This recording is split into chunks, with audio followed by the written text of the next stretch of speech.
Welcome to RamyaSadasivam's Art Gallery. If this is your first visit with us, this is Artist RamyaSadasivam. I've been practicing art portraits for 13 years now.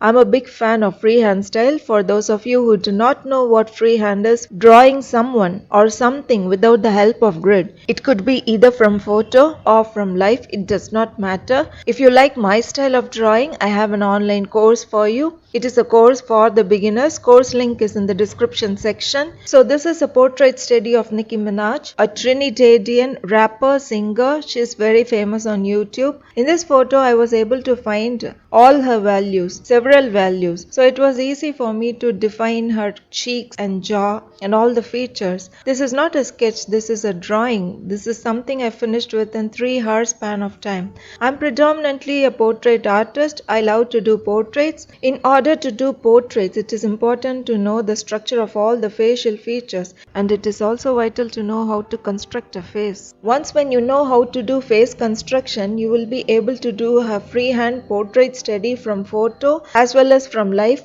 very easily. In order to achieve realism, you should know light theory. Light theory will help you decide on the values. Only with appropriate placement of values you can achieve sensible realism. In case you like my style of drawing and want to draw like me, you might find my course helpful. This course is for the beginners, so it teaches everything from the basic like the facial features and face construction. Course link is in the description section. This course is for the beginners, so it teaches everything from the basic like the facial features and face construction. Course link is in the description section. Kindly go through the link which has all the course details, and if you are interested in the course, you can join the course on the same page. You will be enrolled as soon as you purchase the course, and then you can learn the course in your convenient time. I'm going to let you enjoy the rest of the drawing. Thank you for your time.